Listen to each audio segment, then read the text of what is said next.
Chapter 38. Ikaw, parang gustong manggatag ang tuhod ko nang masilayan ang mukha ni Dominic. Hindi ko akalain na muling babalik ang bangungot ng aking nakaraan. Miss me baby, nakangisi nitong wika sabay hila sa akin mula sa loob ng sasakyan. Hindi ko naman maiwasan na mapasigaw dahil sa takot. Dominic, maawa ka sa akin. No, ayaw kong sumama sa iyo. Wala akong utang sa iyo kaya tantanan mo na ako. Sigaw ko. Umaasa ako na magkaroon ito ng kahit na kaunting konsiderasyon lang. Akala ko talaga makakaligtas na ako mula sa anino nito pero mukhang nagkamali ako, no baby. Nakalimutan mo na yata na may utang ka pa sa akin ah. Hindi ba't ibinente ka sa akin noon ng tiyahin mo? Ano nga ang pangalan noon? Sabel. Nakangisi nitong tanong. Naramdaman ko pa ang malakas na paghila nito sa akin mula sa loob ng sasakyan kaya wala akong nagawa kundi mapaiyak na lang sa takot. Ano pa ba ang kailangan niya sa akin? Bakit kailangan niya pang gawin sa akin ito? Pagkalabas ko ng kotse parang wala lang dito na isinampay ako sa kanyang balikat. Pilit naman akong nagkakawag para makawala sa kanya pero hindi man lang ito natinag. Paalya ako nitong isinakay sa loob ng kanyang sasakyan. Nanginginig ako sa takot na napasiksik sa kabilang bahagi para lang maiwasan siya nang mapansin kong sumakay na din ito at naupo sa tabi ko. Nakangising tumitig sa akin.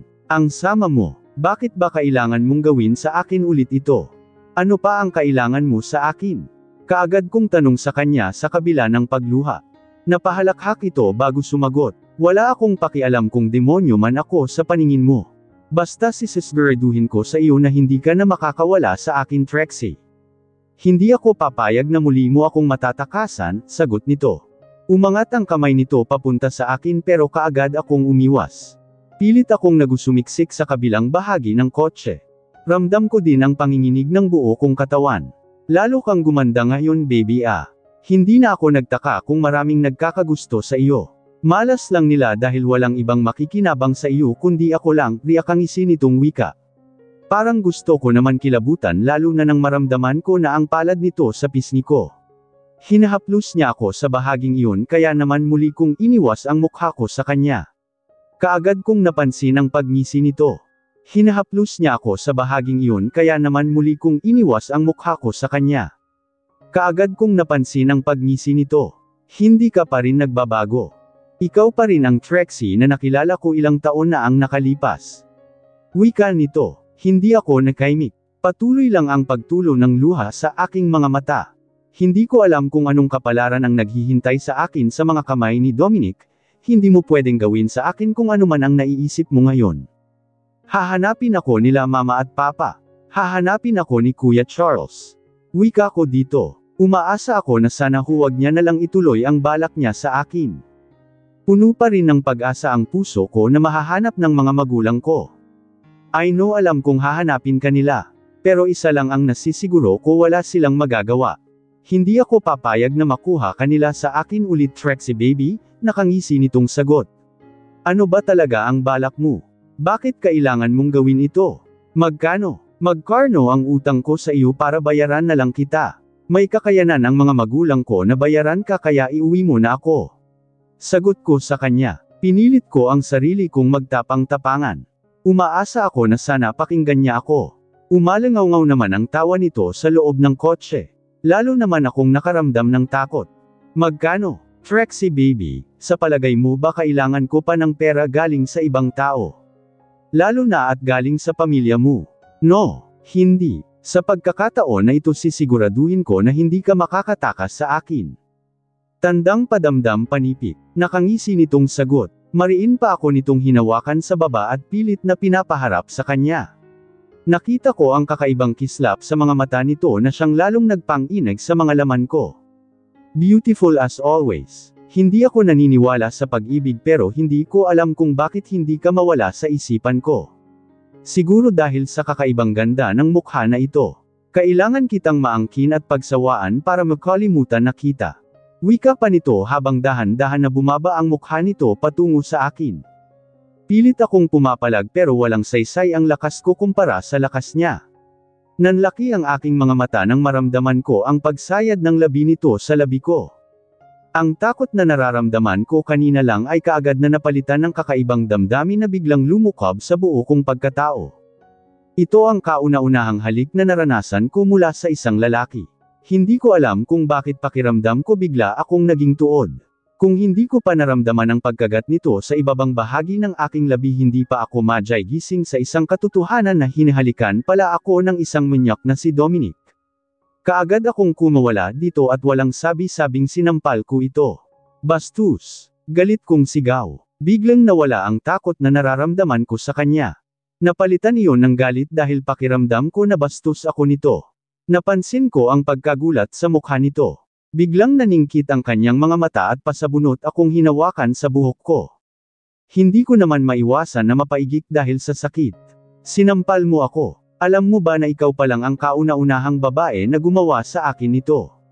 Wika nito. Bakas ang galit sa kanyang boses bago niya binitiwan ang buhok ko.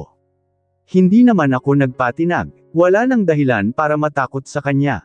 Hindi ko dapat pairalin ang takot na nararamdaman ng puso ko dahil lang sa lalaking ito. Matakot man ako o hindi, alam kong kapahamakan ang naghihintay sa akin kapag hindi ko siya matakasan. Bastos ka. Wala kang karapatan na halikan ako ng ganito. Galit kong wika. Wala na akong pakialam pa kung magalit din ito sa akin. Kung paparusahan niya ako, ayos lang. Iyon naman ang ini-expect ko mula sa kanya. Masamang tao ang lalaking ito at alam kung kaya niya akong patayin sa isang iglap lang. Napansin ko pa na saglit itong natigilan at mataman akong tinitigan sa mga mata.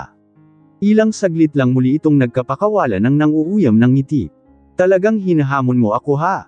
Pues, tingnan ko lang kung hanggang saan ang tapang mo sa gagawin ko sa iyo. Galit na wika nito, muli akong hinalikan sa labi sa pagkakataon na ito. Ramdam ko na ang panggigil mula sa kanya.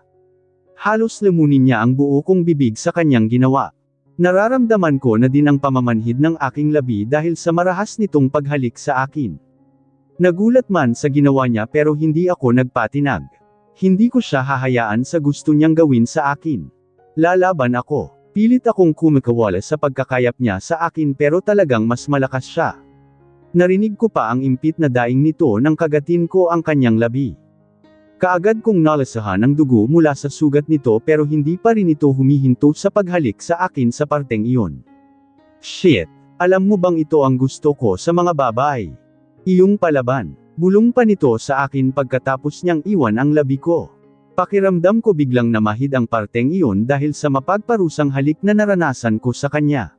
Hindi ka magtatagumpay sa gusto mong gawin. Hintayin mo na makawala ako sa iyo at sisiguraduhin ko na mabubulok ka sa kulungan, galit kong sagot sa kanya. Paimpol pa nitong pinunasan ang labi na may bahid ng dugo bago tumawa ng malakas. Parang gusto ko tuloy ulit manginig sa takot.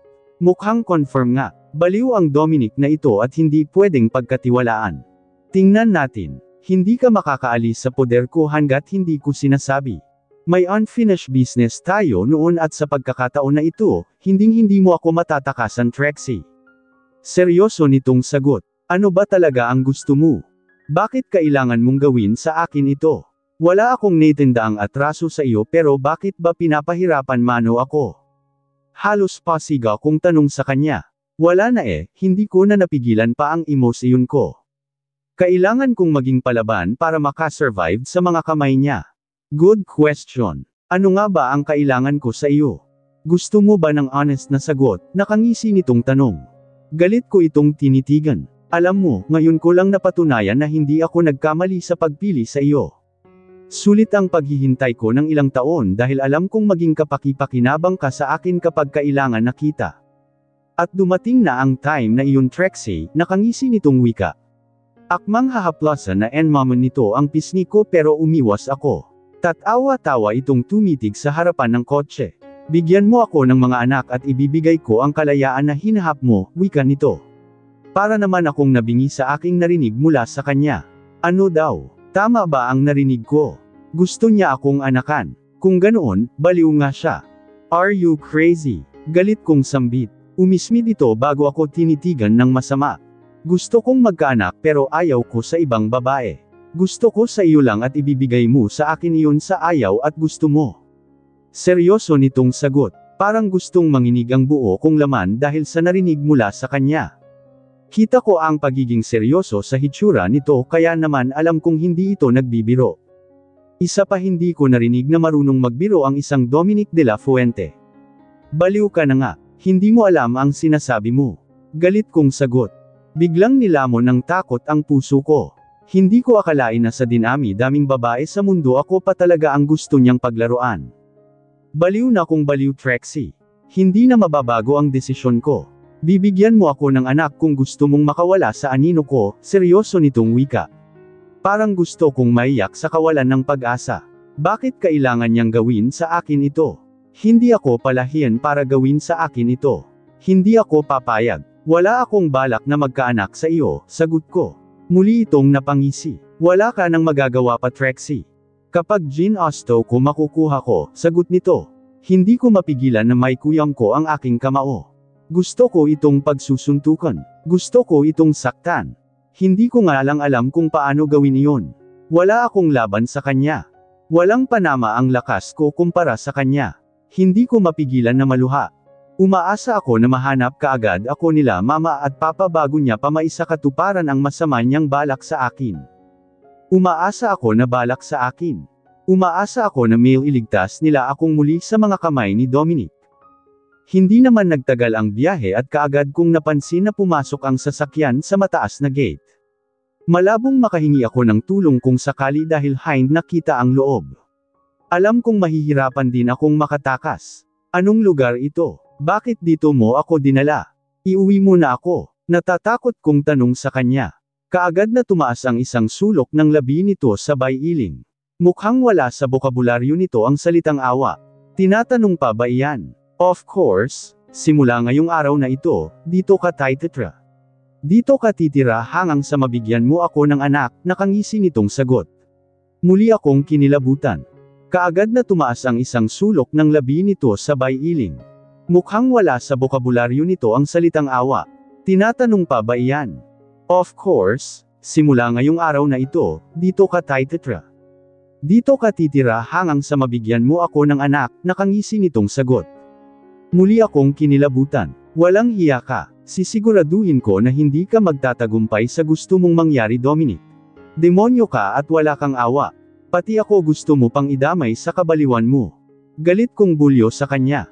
Nginisihan lang ako nito sabay baba ng kotse. Naiwan akong nanggalaiti sa galit kasabay ng pagtulo ng luha sa aking mga mata. Nagulat pa ako nang bumukas ang pintuan ng kotse sa gilid ko. Bumungad sa mga mata ko ang mukha ni Dominic. May naglalarong ngiti sa labi nito kaya naman lalo akong nakaramdam ng galit sa kanya. Bumaba ka na dyan. Wala ka nang magagawa pa. Nandito na tayo at pupunuin natin ang lugar na ito ng mga bata. Wika nito. Muli akong kinilabutan. Walang hiya siya, balak niya talaga akong gawing palahiyan. Sisiguraduhin ko na pigdudusahan mo sa kulungan ang ginawa mano sa akin. Hindi ako papayag sa gusto mong mangyari. Wika ko. Muli itong napahalat kaya napatitig ako sa kanya. Let's see.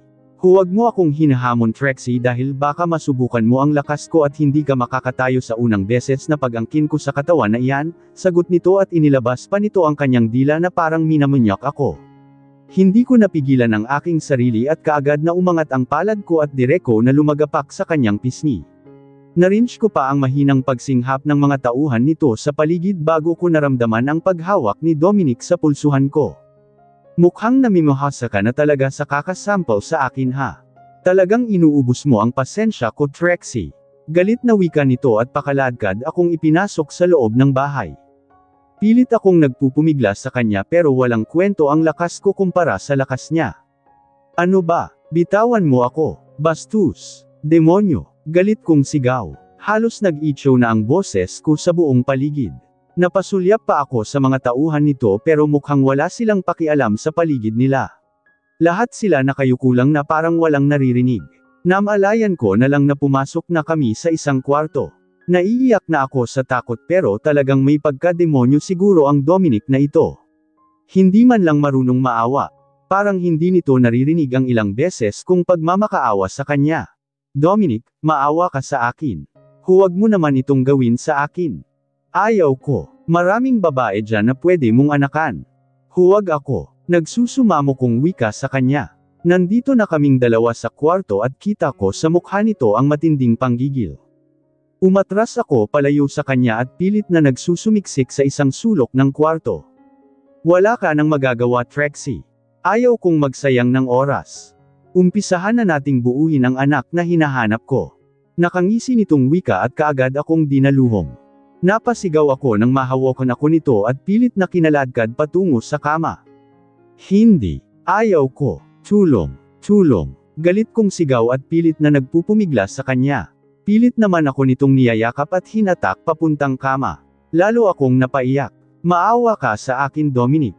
Huwag ako. Huwag. Sigaw ko nang maramdaman ko ang pagpunit nito sa suot kong damit. Parang wala itong narinig at patuloy lang sa ginagawa niya sa akin. Kalma, Trixie. Don't worry. Sisiguraduhin ko na mag-e-enjoy ka sa gagawin natin, nakangisi nitong sagot. Sa wakas, binitawan niya din ako. Iyon nga lang, may punit na din ang damit ko. Nakangiti itong lumapit sa akin at hinaplos ako sa aking pisngi. Pakiramdam ko bigang naninigas ang buo kong katawan dahil sa kanyang ginawa. Alam mo bang matagal ko nang hinintay ang oras na ito? Palagay mano ba maawa ako sa iyo? Seryoso nitong wika. Wala sa sariling napatitig ako dito at kita ko sa mga mata nito ang kakaibang kislap na hindi ko moari. Kung tutuusin, gwapo naman talaga si Dominic. Kaya nitong magpaibig sa kahit na sinong babae. Kaya lang sa klase ng ugali meron ito malabong magugustuhan ko siya. Ayaw ko sa mga bad boy na lalaki. Ayaw ko sa kagaya niyang makasarili. Hahanapin ka nila mama at papa kapag itutuloy mo ang masama mong balak sa akin, hinding-hindi ka nila titigilan hanggat hindi ka mabubulok sa kulungan, banta ko sa kanya. Hindi ko na mabilang kung ilang beses ko nang nasambit ang katagang iyon pero mukhang wala mamang epekto sa kanya. Wala nga siguro itong kinatatakutan. Talaga lang ha, umaasa ka pa rin ba na mahahanap ka nila? For Trixie, hindi ka makakalabas sa lugar na ito hanggat hindi ko sinasabi. Baka nga dito ka na mabulok nakangisi nitong wika habang pinaglandas ang kanyang daliri mula sa aking pisngi patungo sa aking leeg. Muli akong nakaramdam ng kilabot. Kung ako sa iyo, pumayag ka na sa gusto ko kung ayaw mong magalit ako ng tuluyan sa iyo at itali kita dito sa kama. Huwag mong hintayin na uminit ang ulo ko sa iyo, Trixie, at pagsisihan mo ang lahat. Wika nito sa akin. Lalo akong natakot. Naramdaman ko pa ang unti-unting paglapit ng mukha nito sa mukha ko. Kaagad na tumulo ang luha ko sa aking mga mata nang muling naglapat ang aming labi. Biglang nanigas ang buo kong katawan sa ginawa niya. Naramdaman ko na di na nag-umpisa nang naglandas ang palad niya sa buo kong katawan.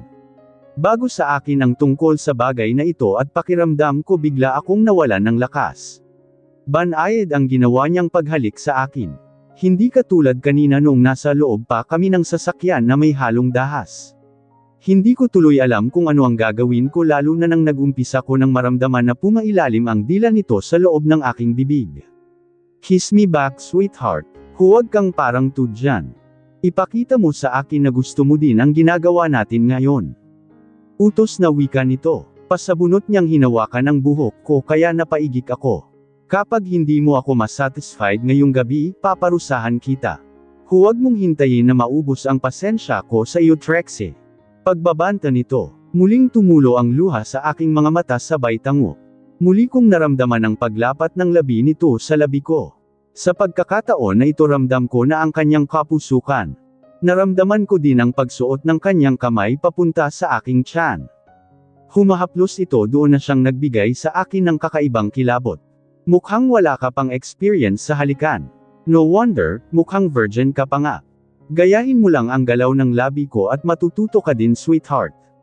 Bulong nito sa akin habang hindi ko mapigil ang mapaiktad nang maramdaman ko ang pagsapaw ng isang palad nito sa dibdib ko. Humihimas-himas ito sa bahaging iyon na siyang nagbigay sa akin ng kakaibang pakiramdam. Wala sa sariling ginaya ko nga ang galaw ng labi nito. Halos magpalitan na kami ng aming laway dahil sa aming ginawa. Napansin ko pa na saglit na natigilan si Dominic dahil sa ginawa kong pagtugon sa halik niya. Saglit lang naman iyon hanggang sa naramdaman ko na lang na isa-isa na nitong tinatanggal ang saplot ko sa aking katawan. Yes, parang bigla akong nawala sa sarili ko. Hindi ko alam pero ang pagtutuol na nararamdaman kanina sa buo kong sistema na palitan iyon ng curiosity. Curious ang katawan ko sa mga susunod na kaganapan na mangyayari sa aming dalawa. Bago sa akin ang experience na ito at hindi ko maiwasan na makaramdam ng pagkasabik. Siguro nga eksperto si Dominic pagdating sa kama. Kaya nitong magpainit kahit sa isang katulad ko na wala pang experience sa pakikipagtalik. Gayunpaman hindi ko na pinagtuunan pa ng pansin ang tungkol sa bagay na iyon. Ipokrita ako kung sasabihin ko na hindi ko gusto ang kanyang ginagawa. Ganyan nga, moan Trixie.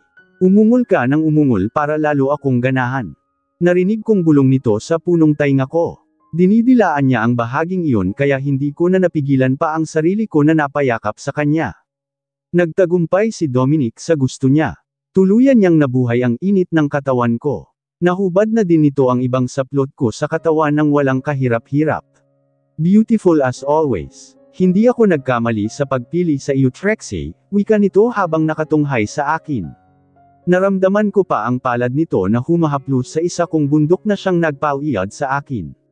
Para akong mababaliw sa kakaibang sensasyon na nararamdaman lalo nang nag-umpisa na nitong kainin ang aking kaliwang apple. Parang gusto ko nang magpakamatay dahil sa muling pag-iwan sa akin ni Francine.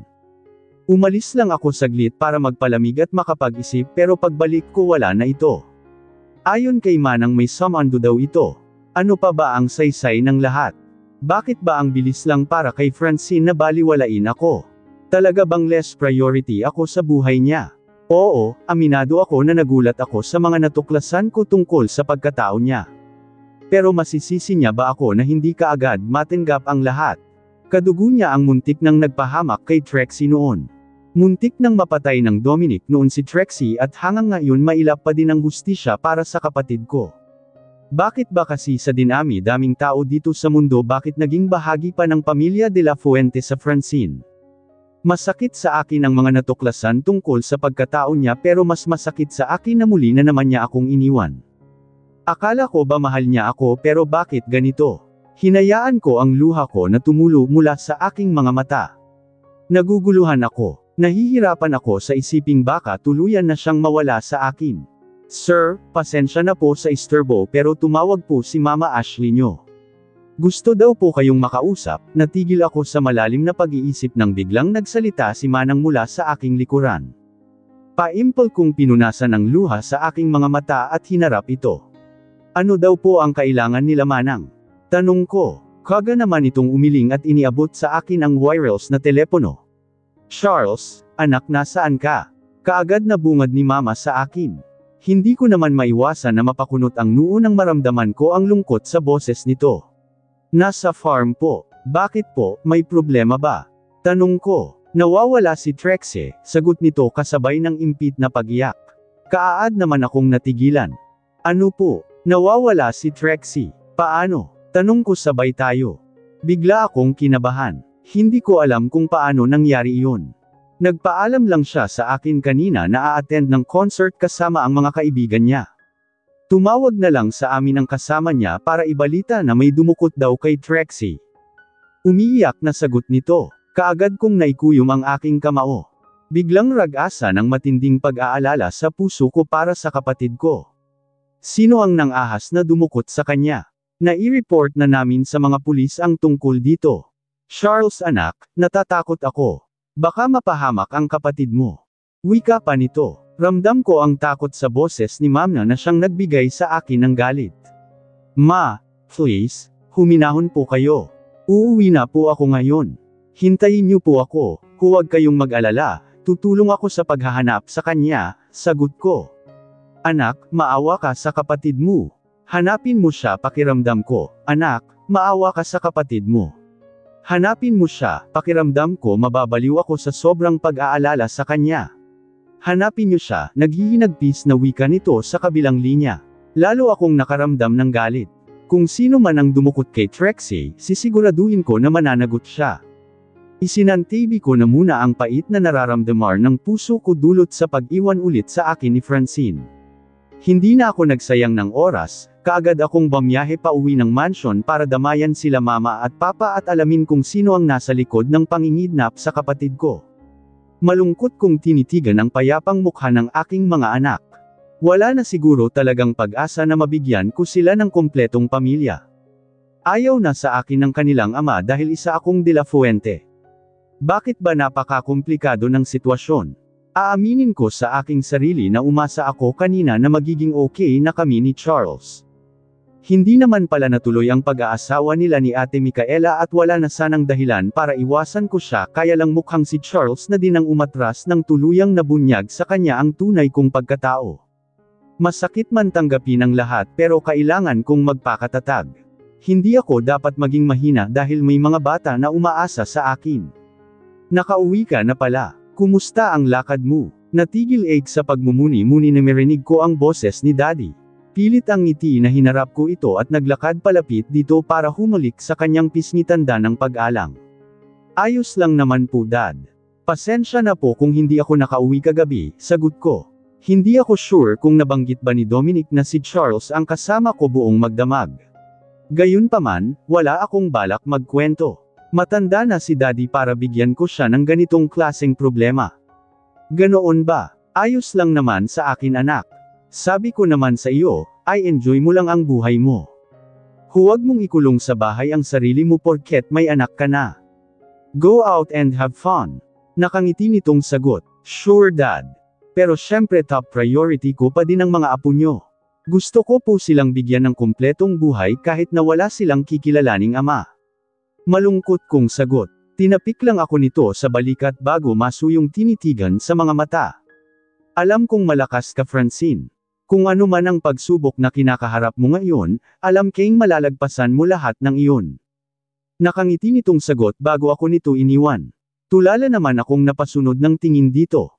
Hindi man direktang nagtatanong sa akin si Daddy, alam kong aware ito sa mga nangyari sa akin. Nagtagal pa ako ng ilang oras sa loob ng nursery room bago ako nagpasyang bumalik ng aking kwarto. Gusto kong matulog ng mahimbing para makalimutan man lang kahit saglit lang ang sama ng damdamin na nararamdaman ko ngayon. Pakiramdam ko kasi biglang bumalik sa dati ang lahat. Naging sariwa ulit ang sugat sa puso ko na akala ko naghilom na sa mahigit 1 taon na pananatili ko sa Netherlands. Pagkarating ko ng bahay kaagad akong sinalubong ng nag-aalalang si Mama Ashley. Magaang mga mata nito palatandaan na galing na ito sa matinding pag-iyak. Paanong may dumukot kay Trixie ma, pa? Ano po ba ito, kidnap for ransom? Nakipag-ugnayan na po ba ang mga kidnappers? Tumawag na po ba sila? Natataranta kong tanong. Hindi ko alam kung ano ang uunahin ko sa mga sandaling ito. Sumabay pa talaga ang problema tungkol kay Trixie sa problema naming dalawa ni Francine. Hindi, wala pa. Wala pang tumatawag at hanggang ngayon wala pa ring balita tungkol sa kanya. Umiiyak na sagot ni Mama. Hindi ko naman maiwasan na may kuyam ang aking kamao dahil sa pinaghalong nararamdaman. Nagagalit ako at nag-aalala para sa kalagayan ng kapatid ko. Paano na lang kung may nangyaring masama sa kanya? Paano kung hindi naman talaga kidnap for ransom ang kailangan ng mga dumukot sa kanya at ginawan na ito ng masama? Ano ang sabi ng kasama niya noong isinagawa ang pagdukot? Nai-report na ba ito sa mga kapulisan? Muli kong tanong. Umaasa ako na magkaroon kaagad ang lead tungkol sa pagkakadukot kay Trixie. Nai-report na ito sa mga kapulisan. Nasa hospital ang kaibigan ni Trixie na kasama niya kanina sa loob ng sasakyan habang isinasagawa ang pagdukot. Hindi pa daw makakausap ng maayos dahil bagbog sarado. Sagot naman ni Papa, siyang makausap. Baka naman namukha niya ang dumukot kay Trixie. Importante yun para mapabilis ang investigasyon tungkol sa kaso ng kapatid ko. Sagot ko naman. Akmang babalik na ako sa aking kotse para pumunta ng hospital nang maramdaman ko ang paghawak ni Mama sa braso ko. Muli akong napalingon dito. Papaano kung si Dominic de la Fuente ang may pukana ng lahat ng ito? Hindi malabong mangyari iyon di ba? Paano kung siya ang nagpadukot sa kapatid mo? Paano kung pagkatapos ng ilang taon na nakalipas binal niya si Trixie, wika ni Mama? Pareho kaming nagulat ni Papa sa mga narinig. Si Dominic de la Fuente. Wala sa sarili kong tanong. Dahan-dahan na tumanggo si Mama. Imposible. Masyadong abala ang taong yun para gawin ito. Isa pa, bakit si Trixie pa? Maraming nalilink sa kanya na mga babae at imposibleng pagtuunan niya pa ng pansin si Trixie, sagot naman ni Papa. Taong yun para gawin ito. Isa pa, bakit si Trixie pa? Maraming nalilink sa kanya ng mga babae at imposibleng pagtuunan niya pa ng pansin si Trixie. Sagot naman ni Papa, walang imposible sa taong wala sa matinong pag-iisip. Nakalimutan mo na ba ang ginawa niya kay Trixie noon? Muntik nang mapahamak ang anak natin sa mga kamay niya kaya hindi malabong ulitin niya iyon. Umiiyak na sagot ni Mama. Napansin ko na nahulog sa malalim na pag-iisip si Papa. Bakit nga ba hindi? Lahat posibleng suspect sa pagkawala ni Trixie. Isa pa wala akong naalalang kaaway ng pamilya namin. Kung si Dominic ang nasa likod ng lahat ng pandudukot kay Trixie bakit kailangan niyang gawin ito? Anong klaseng pag-iisip meron siya? Ano ang kailangan niya kay Trixie or sa pamilya namin? Gumaganti ba siya dahil pinaiyak ko si Francine kanina? Sa isiping iyon pakiramdam ko biglang sumakit ang ulo ko. Hindi ko alam kung saan mag-uumpisa para matagapuan kaagad namin ang kapatid ko. Habang tumatagal lalong nalalagay sa peligro ang buhay niya sa mga taong may masamang pakay sa kanya. Hayaan niyo po Maria, magpapaimbestiga ako. Gagawin ko ang lahat para mahanap kaagad natin si Trixie. Hindi ako papayag na hindi siya kaagad mahanap, seryoso kong wika. Sana nga anak. Hindi ko talaga matatanggap kung sakaling may masamang nangyari sa kanya. Dapat pala hindi ko na lang siya pinayagan ng umattend sa concert na iyon. Hindi sana mangyayari ito, umiiyak na sagot ni Mama. Kaagad naman itong inakbayan ni Papa para aluhin. Tama na iyan. Huwag mong sisihin ang sarili mo Ash. Mahahanap at mahahanap din natin si Trixie kahit saang lupalop man ng mundo siya dinala ng kidnappers niya, sagot naman ni Papa. Bakas sa boses nito ang tinitimping galit. Napabuntong hininga ako. Ang tinitimping galit. Napabuntong hininga ako. I think kailangan niyo po munang mag-rest. Hayaan niyo po na ako na muna ang kikilos. Hihingi na din ako ng tulong sa niga kaibigan ko para mapadali ang paghahanap sa kanila. Muling wika ko. Kaagad naman tumanggo si Papa sa akin sabay tapik sa aking balikat at iginiya na nito si Mama papasok sa loob ng mansion. Naiwan naman akong naguguluhan. Ang totoo, hindi kayang tangapin ng kalooban ko kung si Dominic ba talaga ang nasa likod ng lahat ng ito. Hindi ko alam pero mas lalo akong nasasaktan lalo na at may kaugnayan siya kay Francine. Pamilya siya ni Francine at kung sakali man na si Dominic ang nasa likod ng pagkawala ni Trixie hindi ko alam kung matatanggap ko ba. Aaminin ko, ngayon pa lang mahirap nang tanggapin na galing sa pamilyang iyan si Francine. Pero mahal ko siya at napag-isipan ko na kanina natatangapan ko siya ng buong puso. Kaya lang bigla namang dumating ang problemang itbi. Lalong naging komplikado ang sitwasyon. Nagising ako sa malakas na tunog ng aking cellphone. Hindi ko alam kung anong oras pa lang dahil nang mapasulyap ako sa bintanang salamin ng aking kwarto madilim pa naman sa labas. Hello. Antok na antok kong sagot at hindi na nag-abalang tingnan ang monitor ng cellphone para i-check kung sino ang tumatawag ng ganitong oras ng gabi. Franz, nawawala si Trixie, kaagad akong napabainggong nang marinig ko ang boses na iyon. Parang biglang nagising ang natutulog ko pang diwa at saglit na inilayo sa tanga ko ang aking cellphone para tingnan at kumpirmahin kung hindi lang ba ako nananaginip.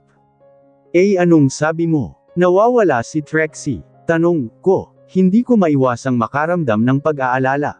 Paanong nawawala siya? Nakidnap siya? Tanong ko. Isang malakas na buntong hininga ang narinig ko mula kay Charles bago ito muling nagsalita. Hindi ko alam maybe hanggang ngayon wala pa kaming balita sa kinaroroonan niya. Hindi pa din nakikipag-ugnayan sa amin ang mga kidnappers, sagot nito. Bakas ang lungkot at pag-aalala sa boses nito kaya hindi ko maiwasan na makaramdam ng takot. Sino ang dumukot kay Trixie? God. Sana ligtas lang siya. Parang kapatid na din ang turing ko kay Trixie at hindi ko matatanggap kung mapahamak siya. Don't worry. Tutulong ako para mahanap siya, sagot ko. Katahimikan ang namagitan sa aming dalawa bago ito muling nagsalita. Francine, I'm sorry to ask this pero gaano mo kakilala si Dominic? Gaano siya katino? Narinig kong taong nito. Kaagad naman akong natigilan. Pilit kong inaanalisa kung ano ang ibig sabihin ni Charles. Paanong nasali sa usapan si Dominic? Ano bang klaseng tanong iyan? Of course, mabait siya sa mga mata ko dahil kadugo ko siya. Simula nang nagkakilala kami at nakasama ko siya wala siyang ibang ipinapakita sa akin kundi puro kabutihan, sagot ko. Hindi naman ito nakaimik kaya muli akong nagsalita. Bakit? Siya ba ang pinagbibintangan mo na dumukot kay Trixie? Sa anong kadahilanan? Ano naman ang purpose ni Dominic para gawin iyon? Diretsahan kong tanong. I don't know, naisip lang namin baka siya dahil sa ginawa niya kay Trixie noon. Huwag mong kalimutan na siya nagdahilan kung bakit muntik nang mapahamak ang kapatid ko Franz. Kaya hindi mo maaalis sa akin na pagdudahan siya ngayon. Direktang sagot nito, so, isa pala siya sa mga suspect nyo. Wala akong magagawa kung pag-isipan niyo siya ng masama. Isa kayo sa mga taong masama ang tingin sa pamilya ko. Wala na akong magagawa tungkol sa bagay na iyan. Pero isa lang ang nasisigurb ko, Charles, mabait na tao si Dominic. Malabo ang sinasabi mo ngayon, sagot ko. Pilit akong nagpakahinahon habang sinasabi ang katagang iyon. Hindi naman ito nakapagsalita kaya nagpaalam na ako sa kanya. Baka kung saan pa mapupunta ang usapan namin at magtalo pa kami. Pamilya ko ang pinagbibintangan niya at masakit para sa akin iyon. Imposibleng gagawa ng mga hakbang si Dominic na lalong makakasira sa pangalan ng pamilya namin. Isa pa, aware si Dominic na ang mga magulang ni Trixie ang nagpalaki sa akin. Kaya malabo talaga na siya ang nasa likod ng pagkawala ni Trixie. Muli akong nagising na masakit ang buo kong katawan. Masakit din ang ulo ko at pakiramdam ko tatrangkasuhin ako. Inilibot ko pa ang tingin ko sa buong paligid para hanapin kung kasama ko pa ba dito sa kwarto si Dominic. Nang mapansin ko na wala ito, kaagad akong bumaga ng kama at paika-ikang naglakad patungo sa pintuan. Pinahihit ang serador para lang madismaya nang malaman ko na nakalock pala iyon. Hindi ko maiwasan na mapaluha dahil sa frustrations na nararamdaman ng puso ko. Dagdagan pa ng pananakit ng buo kong katawan, partikular na sa aking pagkababae. Mukhang seryoso talaga si Dominic sa banta niya sa akin na hindi ako makakatakas sa mga kamay niya. Umiiyak ako na inilibot ko ang tingin sa paligid.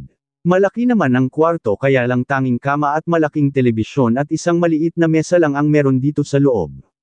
Wala din akong cellphone para sana makontak sila mama at papa. Para sana makahingi ng tulong sa kanila. Kahit masakit ang buo kong katawan, nagpasya akong libutin ang buong paligid.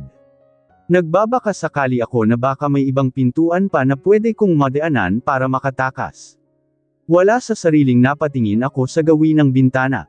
Kaagad akong lumapit doon at hinawi ang makapal ng kurtina para lang madismaya ulit dahil may makakapal na grills ang nakaharang doon. Isa pa, nasa mataas na bahagi ako ng bahay at kahit na nakabukas pa ang bintana, malabo din na makalabas ako dito na hindi ako mapapahamak. Lalo akong nakaramdam ng panghihina ng kalooban. Naglakad ako pabalik ng kama at pabaluktot akong nahiga habang umiiyak. Hindi ko na alam ang gagawin ko. Hindi ko alam kung makakatagal pa ba ako sa lugar na ito. Inabuso na ni Dominic ang pagkababae ko. Natatakot ako sa isiping baka mabuntis niya ako. Hindi talaga ako makapalag sa kanya dahil mas malakas siya. Aminado ako na magaling siya sa kama kaya napasunod niya ako. Paano na lang din ang pag-aaral ko? Isa pa, baka hinahanap na ako nila mama at papa. Baka nag-aalanang sila sa akin. Tahimik akong umiiyak nang maramdaman ko ang pagbukas ng pintuan ng kwarto. Napabangon ako at kaagad na sumalubong sa paningin ko si Dominic. Nakabihis na ito at may nakasunod sa kanya na isang naka-uniform na kasambahay na may bitbit na pagkain. Mabuti naman at gising ka na. Kumain ka muna, wika nito sa akin. Hindi ko ito sinagot bagkus tinitigan ko ito ng masama. Narinig ko pa ang pagpalitok nito bago sininyasan ng kasama nito na iiwan na kami pang tapos nitong ipatong ang dalang pagkain sa isang maliit na mesa. Galit ka pa rin ba? Tanong nito nang kami na lang dalawa ang naiwan dito sa loob ng kwarto. Ang kapal din ng mukha. Kailangan pa bang itanong sa akin ang tungkol sa bagay na iyon? Malamang galit ako at sino ba naman ang matutuwa sa ginawa niyang paglapastangan sa akin? Sisiguraduhin ko na pagbabayaran mo ang ginawa mo sa akin. Halos pasigaw kong wika sa kanya. Kita ko ang pagkagulat sa mukha nito bago ako matiim na tinitigan. Come again. Ako, magbabayad. Why? May nagawa ba akong kasalanan sa iyo? Tanong nito habang nakangisip. Naikuyong ko naman ang aking kamao. Pidgel ko ang sarili ko na sugurin ito para hampasin ang kanyang pagmumukha. I hate you. Hinding-hindi kita mapapatawad sa ginawa mo sa akin, Dominic. Mababayad ka. Tandaan mo iyan. Galit kong sigaw dito. Nagulat na lang ako nang marinig ko ang malakas nitong pagtawa.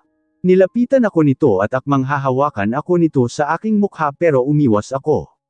Hate me? Really? Trixie, baby, sa naalala ko hindi kita pinilit. Kusa mong ibinigay ang sarili mo sa akin kagabi. Ramdam ng buo kong pagkatao kung paano ka nag-enjoy habang inaangkin kita. Nakangisi nitong sagot. Parang bigla naman nag-init ang aking pisngi dahil sa sinabi nito. Lalo na nang muling sumagi sa isip ko kung paano ako nag-enjoy sa ginawa niya sa akin. Hindi ka makasagot dahil totoo ang sinabi ko.